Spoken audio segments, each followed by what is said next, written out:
Hey guys, what's up? Welcome back to this YouTube channel. It's your guy Igor here. Today I want to talk to those of you guys who are planning to do a soft landing. So you got your permanent residency application approved, you're ready to come to Canada, but you decide to do a soft landing. Now I want to start off by saying that if you got your immigration permanent residency approved and you want to come and live in Canada permanently, most of the cases you shouldn't have any issues to do that.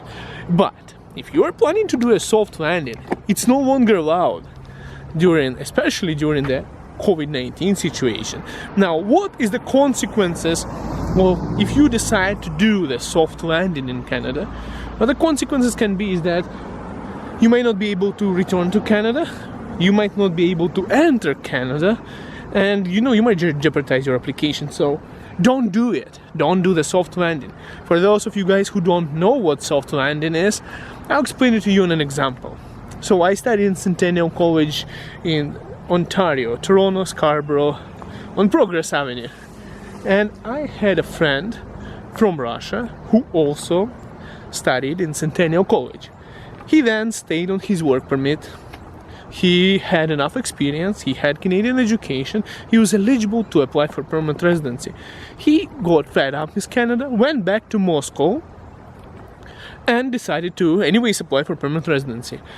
It took some time, he got it approved, the entire application, he went through medicals, he did everything correctly, and when the time came, he had to go to Canada to do a landing so he can get permanent residency. But guess what? He never intended to live in Canada.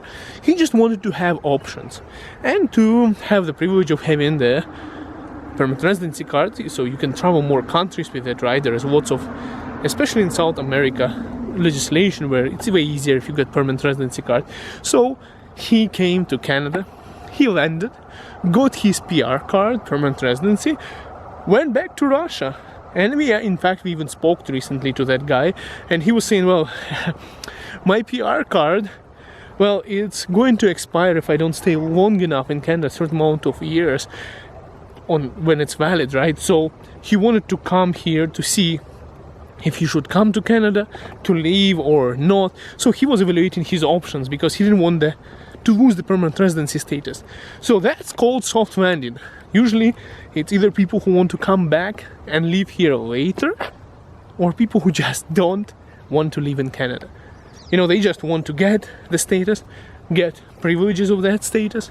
Some people, they wait until they get citizenship, but some people just want to get PR. So you can hate that kind of people because some people really want to live here, where others just want to reap the benefits of having it. And that's called soft landing. Well, bad luck for those who wanted to do that because it's no longer allowed. It's considered to be a non-essential visit during the COVID-19 pandemic, and you might lose your PR application. So don't do it. Guys, also, for those of you who got your permanent residency approved and you are already in Canada, don't do what I did. When I got my permanent residency, I was too lazy to wait. So I just drove to Montana border, from Alberta to Montana, and I did the flagpoling. Right now, you can get in so much trouble if you do that. And in fact, Canada introduced new legislation where you can just go, book an appointment, get your permanent residency done. You don't have to go to Montana anymore. And if you do that, you might be breaking the travel restrictions that are in place right now, and you get yourself in trouble. And if you come back to Canada, it might consider to be a non-essential visit. They might not let you in. Guys, don't do it. So just if you're in Canada, book an appointment, get your permanent residency done, and that's it. Guys, I hope this video is helpful. I tried to speak as fast as I can to make it shorter, not to keep you waiting. Guys, give it a big fat thumbs up if you find this video useful and informative. Subscribe to this channel if you haven't already. Leave some comments. I want to read what you think about all these travel restrictions. And we will see you guys in Canada. See you in the next video. Bye for now.